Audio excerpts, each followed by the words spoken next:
Welcome to the Whole Athlete Podcast, where we focus on discussing topics to help you become a fat burner, optimize health, and improve performance in life and sports.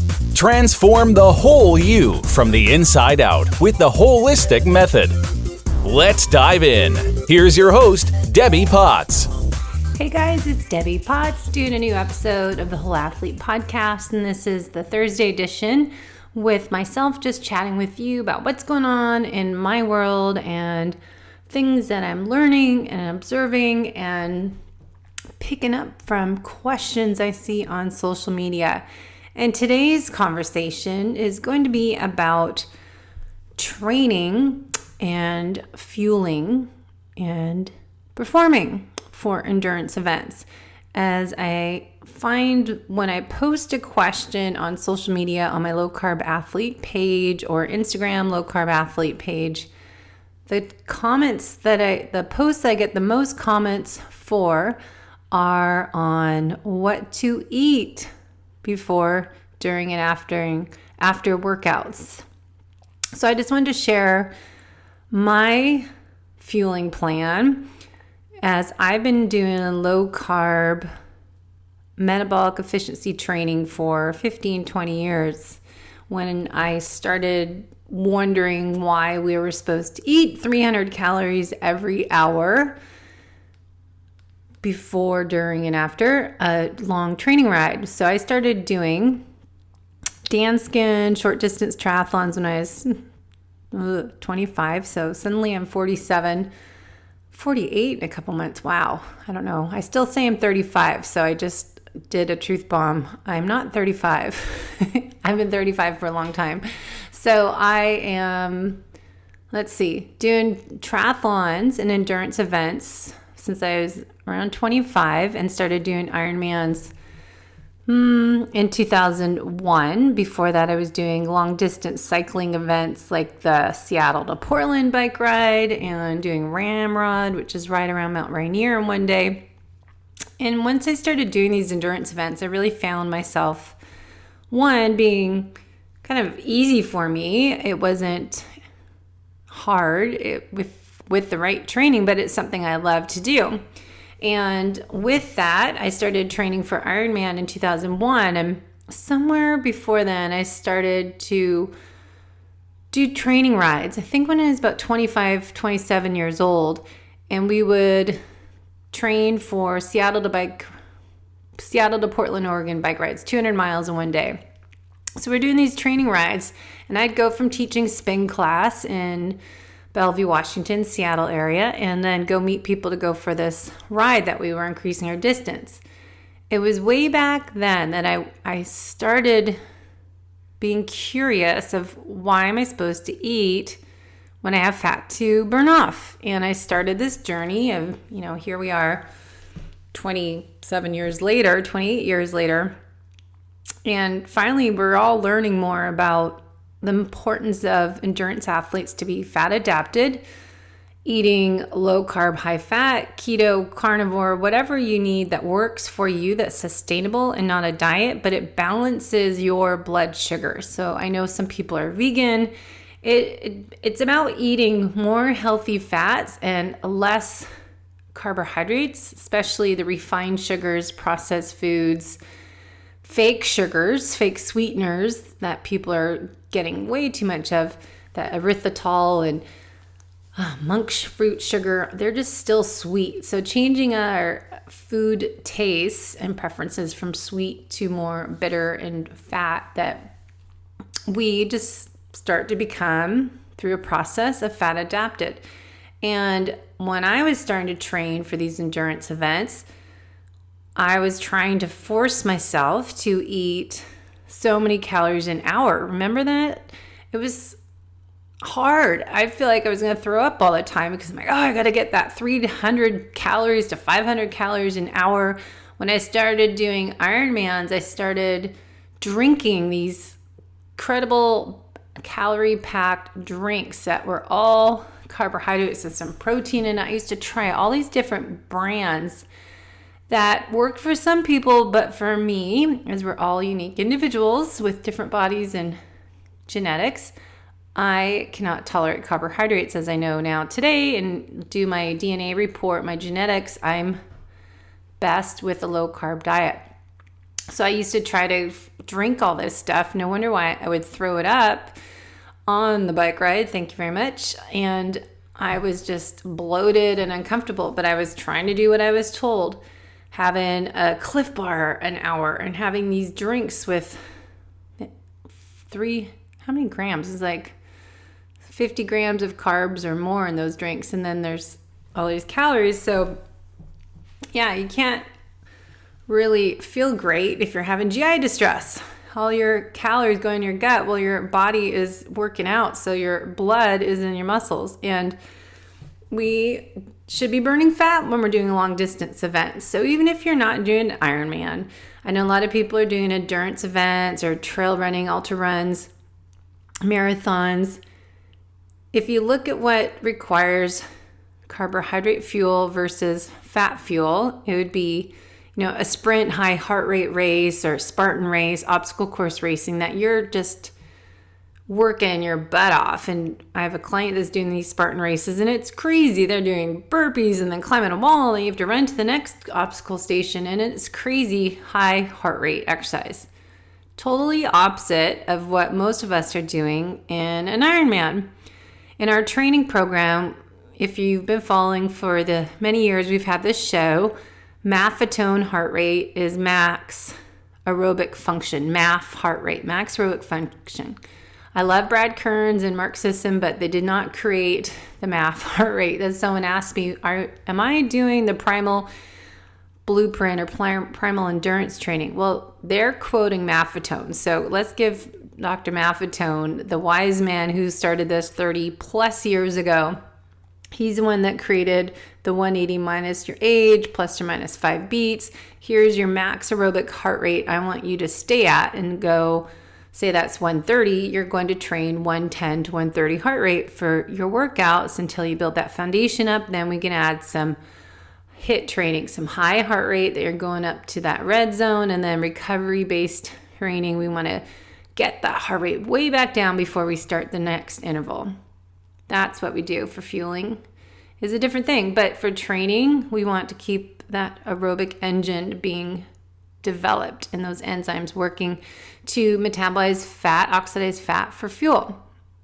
So if you've learned the hard way, as most of us did, that the high carb, sugary drinks and bars do not work for your gut health or performance or cramping, there's a lot of side effects when you eat the high carb diet. You have to keep refueling. So remember that gas tank. If you're getting the gas from the carb tank, you have to keep refueling it because that carb tank is really small. But if I'm able to be fat adapted and burning fat for fuel, so I'm going to that fat storage tank that has 40,000 calories for fuel versus, let's say, 2,000 calories, I can go a lot longer. So it's really, really important to train your body to be metabolically efficient and flexible. And we went over the definitions of those with Kirsty Woods, and we talked to Paul Larson, and there's a bunch of other podcasts about Zach Bitter that you can go and listen to on this show and learn more about what that exactly means. And I wrote some blogs about that as well. So you should know what oxidative stress is, free radicals, what is metabolic efficiency, flexibility, low carb, fat adapted. And that is important for endurance athlete to figure out, all right, I'm concerned about performance, but I'm really focused on improving my longevity. If you keep doing a high carb diet, training in that black hole heart rate ranges, and living life as a race, you are increasing your age. You're speeding up the aging process. You're creating oxidative stress from that high sugar diet, if you're still on the high carb train, and then training at that dead zone in between, above MAF heart rate and below your threshold where your intervals are. If you're staying in that black hole, you're creating a lot more stress as well. And we don't want to improve, we don't want to what am I thinking of? The mitochondria function needs to be optimized. So we don't want to speed up the aging process and kill off these mitochondria and not get them stronger.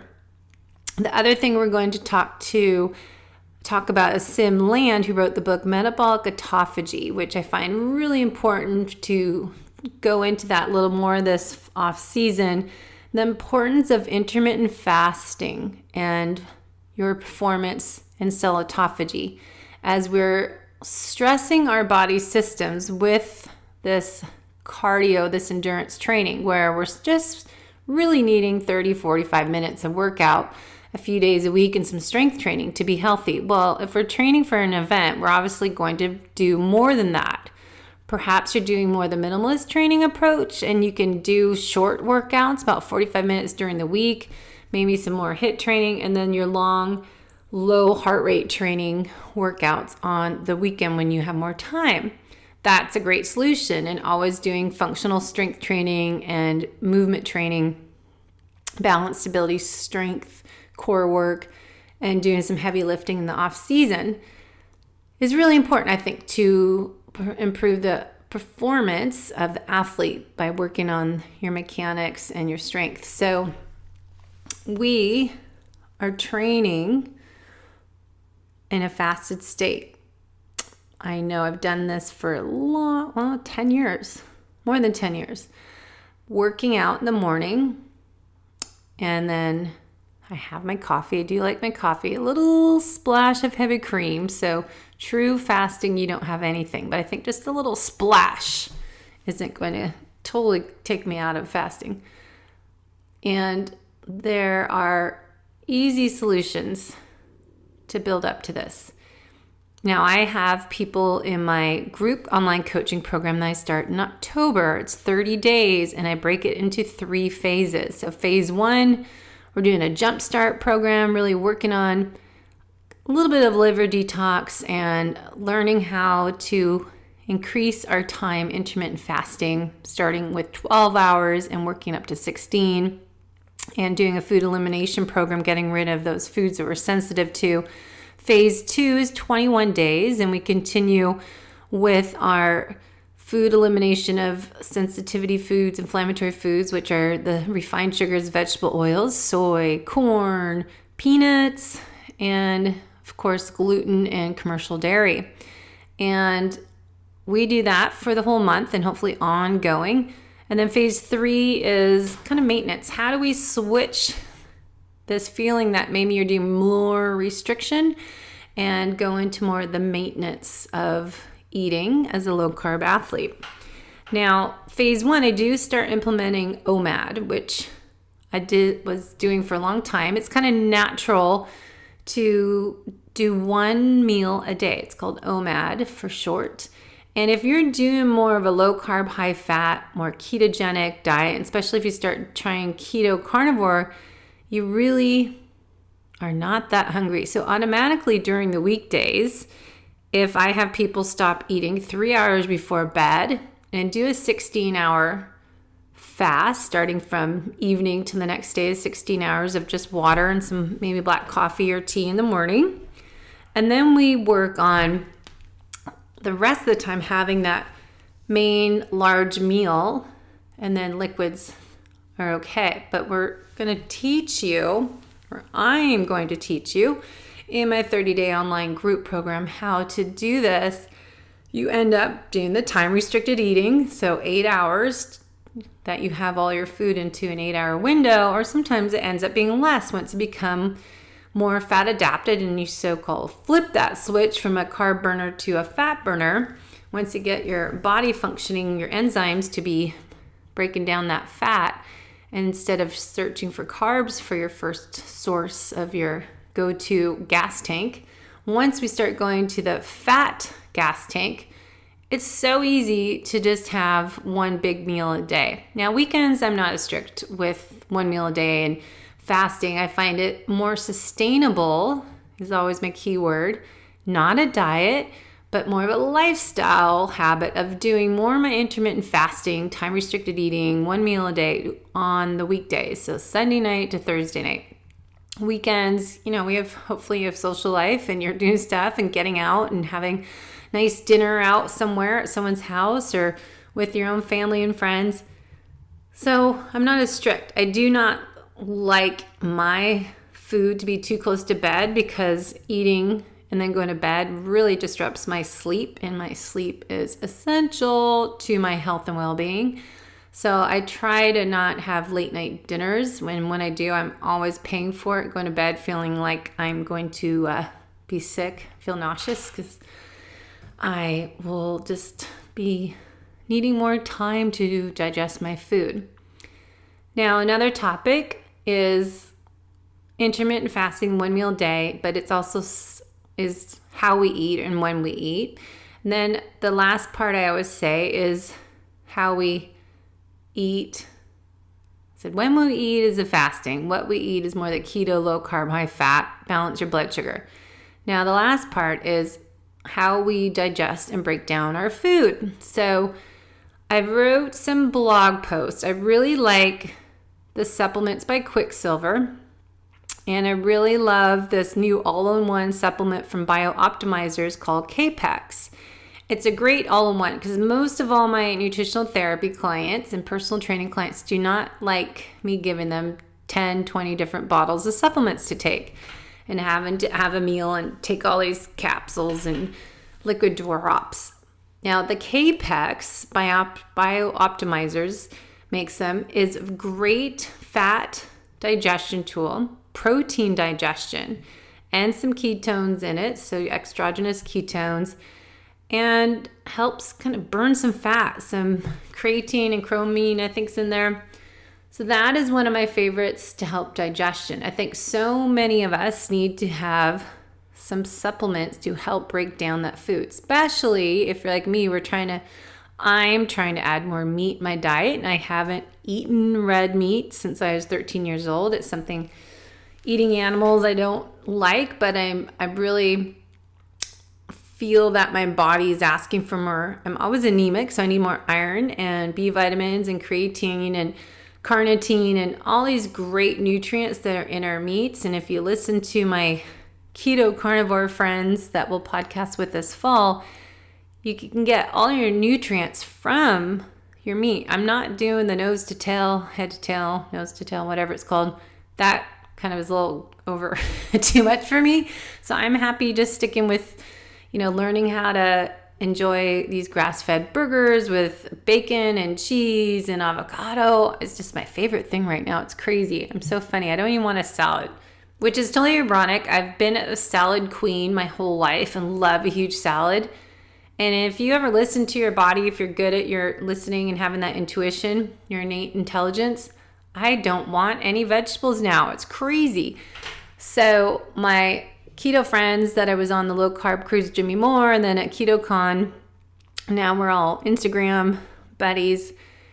I think it's osmosis. All I want is meat. So it's totally funny. My husband wants salads, Caesar salads, and I don't want any vegetables. It's really random. So now I'm getting more meat, feeling amazing. It actually gave me extra boost having a steak and then running the next day last week, and I could feel this extra surge of energy and power in my stride, doing some hills and speed work. Now, I also find having steak is really good. I'm starting to like it. So it's really another funny thing, a shocker for anyone that knows me. It's just like, what has happened to Debbie? I'm eating meat and just being so much more laid back and relaxed and flexible with my workout schedules. It's okay if we stop and have coffee. It's something that's taken me years to learn how to be a little more laid back and easygoing, but maybe I'm just getting older, but I've had my, adrenal exhaustion for so many years, and technically it's HPA axis dysregulation and compensatory phase of my hormones. And I just got 2 of my 5 labs back from my FDN program I'm becoming a practitioner for. But, looking at my labs, my hormone panel is so low. It's crazy. So I definitely still am operating at a lower end of the range. So I know if I start taking the right supplements that my body needs and having more red meat, I hope to see my performance be even stronger as I start to identify my missing pieces to my puzzle, my investigation of fatigue as I become an FDN practitioner. So supplementation to work on what you're eating for your fueling is what my point was there as I ramble. And then we are working on what you're eating, when you're eating for racing. So if you're training weekdays, I said fasted works great. And I did read, I think in Sim Land's metabolic autophagy book or another book about if you work out later in the day or evening to get similar benefits, fasting and get your body to search for fat for fuel, not carbohydrates as your main tank, fuel tank, to fast 4 hours before that workout. Now, I tried this yesterday because Friday night, a 6:20 p.m. We had a 5K sunset race we did for fun. And what I tried to do, I was working at home on Fridays. I stay at home and work on all this stuff and studying, that I stopped eating. I ate a lunch with my grass-fed burgers and some almonds and cheese, that I stopped eating about 12:30. And 6:30 at the race, I still hadn't digested my food. So I know I don't do well protein before a race because I still need a lot of supplementation to break that protein down because it was still sitting there in my stomach. So I know I need like 10 to 15 HCl supplement caps that help get my stomach organ more acidic so I can break down these proteins. So as I start to be more carnivore-ish, I wouldn't say I'm carnivore, but keto carnivore, if you feel like you don't digest your food properly, look at some HCl supplementation. I have some links on my website of my favorite products, but HCl supplement digestive enzymes, something like the K-Pax I talked about, is really important. So even though I had enough energy to do a race, a 3-mile race at 6:30 p.m., I didn't have enough digestive enzymes. As part of chronic stress and health issues are HCl levels. And as we get older, HCl levels go down. So note to self, I won't eat as much protein on times that I'm doing a nighttime race, but that's like once every couple of years I might have one of those races. The other thing is I do better not eating before a swim workout or bike or run. So I know just to do my workouts fasted and just water and coffee, I do great. If I have something in my system and I go for a swim, it's still there. So I like to eat in the afternoon after my workouts are all done. And then we've got weekends. Long run I typically do on Sunday, and Saturday I typically do a long ride. Now next year I am training for triathlons in 2020. I'll share my blog post with you to tell you my race schedule I'm trying to do. And I just have coffee, sometimes some mixed nuts. Like tomorrow I'm doing a half marathon just for testing where I'm at. And I'll do some macadamia nuts and coffee with heavy cream and some water and sea salt. Now, before a long ride, I typically don't eat, but if it's, a 60 plus mile ride, I might have one of my homemade keto scones that I've been making and keeping in the freezer. Then we'll heat it up and put some grass-fed Kerrygold butter on it. So I've been making these scones. I put the recipe somewhere, but I found it on Pinterest, just kind of an almond flour and coconut flour, and then it has eggs, heavy cream.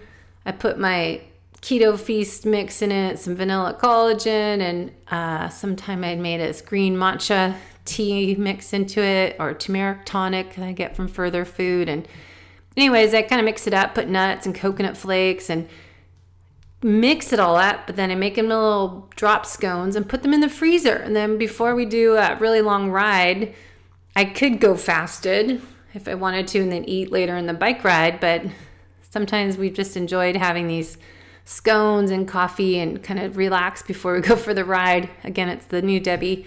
Instead of what I typically do training for triathlons is go for a long swim, then go for a long bike ride, which I'll transition to 2020.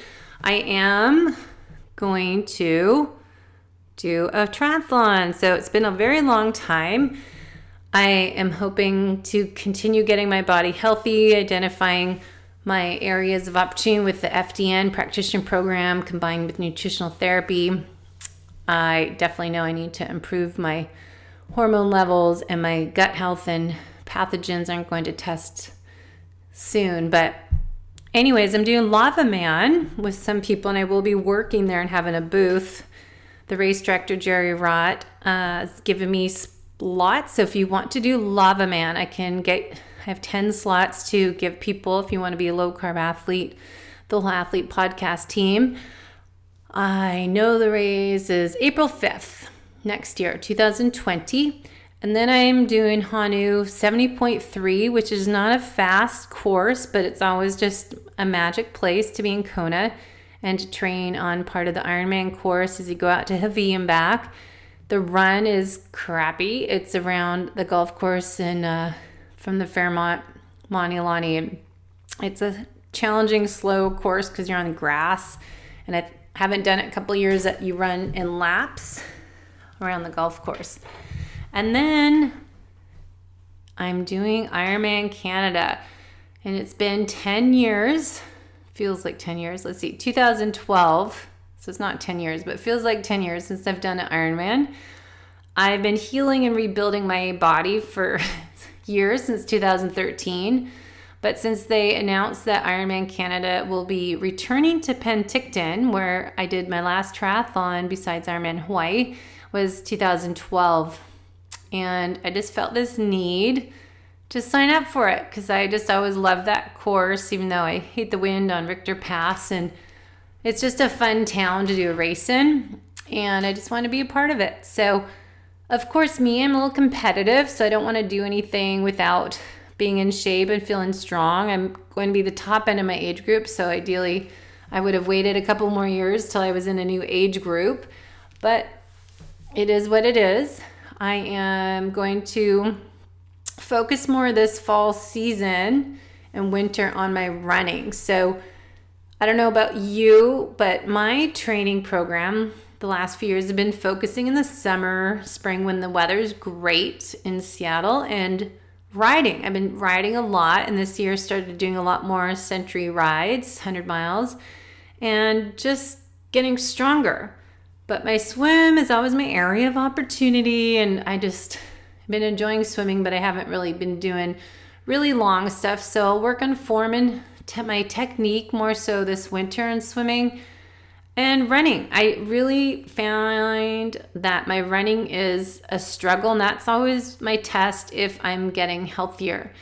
And when we talk in the future on other interviews I'm going to be doing, a mitochondria dysfunction. I really find that we need to improve our mitochondria as athletes, endurance athletes. And working on my mitochondria, I think, will really help my performance. And because running is always something, my heart rate goes up high. I can't get it to stay low, and I can't train at my MAF heart rate. I can't get my speed. I somehow used to do a 3:12 marathon and 1:30, 1:35 half marathon, and I don't know where I can't imagine doing that now, but I really believe it's not age. I know my husband's just as fast as he was and gets stronger once he's in shape for running races. But me, I think a lot of it, my HPA axis dysfunction, my metabolic chaos that I've had in my body for so many years, and my mitochondria are probably a little damaged. So really putting that all together and learning what I've learned from my genetic reports and looking through all of this information together, and what we say is clinical correlation, working on my individual case to improve my performance and longevity is what I'm going to be doing full-time as my job. Still will train my clients I've had forever, a couple days a week, but the rest of the time I'm going to be coaching athletes as myself, and not necessarily doing your triathlon training for you, but doing a healing and rebuilding program that's 90 days or more that you can learn about what's going on with your body, what's your main health concerns, where are your hidden stressors. So we'll figure out your external stressors and internal hidden stressors that are contributing to your metabolic chaos that may be impacting your ability to recover and repair from your workouts, maybe your ability to burn fat and lose weight and increase muscle tone.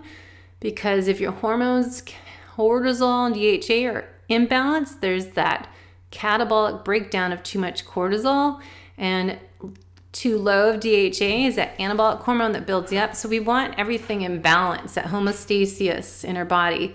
That goes with metabolic autophagy. If we talk about AMP, AMAK, whatever it's called, pathways, and the mTOR pathways, we want those in balance, right? So it's breakdown, build up, and we want everything in balance. So too much of anything throws us out of alignment, out of homeostasis, out of balance.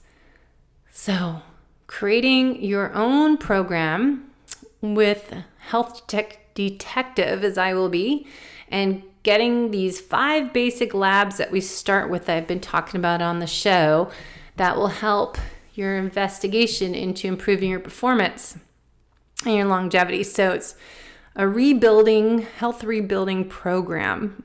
And that's what I'll be talking about on my webinar that I'm doing for free October 30th. It's a Wednesday. It'll be 4 p.m. West Coast Pacific Standard Time, 4 p.m. And there's a link I'll try to get into the show notes, but if you go to debbiepotts.net, you can grab that link and sign up for that webinar that'll explain the holistic method, the 8 elements to improve the whole you for performance, training the whole athlete from the inside out. So that's nutrition, exercise, sleep, stress, movement, digestion and gut health, hydration, and the 8th element is happiness, play, laughter, silliness, gratitude. So that's all for today. You know, it's always funny doing this show by myself because I'm just talking and the time goes by so fast. I try to do 30 minutes and 10 minutes into it, you think, oh, am I going to make it 30 minutes? And suddenly it's 30 plus minutes. So again, please let me know your questions and concerns and areas you want to learn more in. And also if you want to come on the show and be a co-host with me one day, I will be having listeners on the show and we'll start scheduling interviews. This fall is 2019. If you want to come on the show, maybe November, December, I'm kind of full for November, but December, January would be great to start interviewing some of the success stories that you guys have as listeners and age group athletes. You don't have to be a triathlete, but endurance athletes, and how you've had stories that can inspire other people to become a low-carb, high-performing athlete and avoiding breakdown and burnout. So stay tuned. I've got lots going on as I close my fitness studio October 1st, and I start this healing rebuilding program for athletes as yourself. So spread that word around, debbiepotts.net. It'll be all online.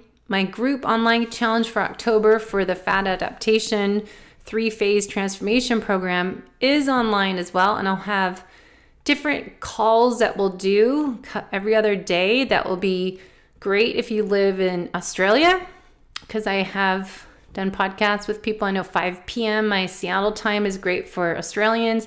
And people in the UK, if I do a 7 a.m. call. So I will accommodate different time zones when we do the group programs. So don't feel like, oh, you live in a different country, it's not going to work. I will be scheduling different Zoom conference video calls for the October challenge and future 30-day challenges so everyone can join in. And I love having people from around the world join the programs. It's so much fun to connect to other people around the world that have similar interests and passion as myself and you do. So stay tuned. Everything will be on debbiepotts.net. Check me out, Low Carb Athlete on Instagram. I'm trying to do weekly giveaways going up to Ironman Hawaii. We've got Ironman Hawaii low-carb athlete meetup and seminar that I'm hosting, and have Paul Larson speaking, as well as myself and Matt Bach from UCAN. And I've got so much swag to give out in these backpacks I got from Keto Mojo. I don't know how I'm going to take it all to Hawaii because I'm flying by myself. I wanted to take my bike, but I only have 2 hands, so we'll see about that. But if you're going to Ironman Hawaii, check that out. We're almost full. We're only able to take 50 people. So make sure you sign up on my Eventbrite sign up link on Instagram, and head to Facebook to answer any questions and join in the conversation that's starting to pick up on my new Low Carb Athlete page that I just started this summer. But it's where I'm going to be sharing articles and research links and ask questions for you so you can help other people share your experiences. So I am so excited to share my new journey with you. Let's work on our performance and longevity as we train the whole athlete from the inside out to avoid breakdown and burnout, as well as weight gain. All right. Enjoy. Please share the show and send some friend this link to the podcast so they can join our journey. And also, I do need help going to iTunes and give a rating, because since I started this in 2011, there's like literally, I think, 10,000 other podcasts on health and fitness. So please, the more ratings we can get some exposure, but I have a long way to go since I don't ever ask. So I'm asking, please help, give some ratings. All right, I got to get to work. This is my playtime, but I'll talk to you next week on Thursdays, Real Thoughts with Debbie Potts. Enjoy your day. Life is not a race, it's a journey. Thanks for listening to the Whole Athlete Podcast. If you have any questions, feedback, or topic suggestions, let us know on Facebook or at wholeathletepodcast.com. You can help us continue and grow by leaving a review on iTunes. Thanks again, and see you next time.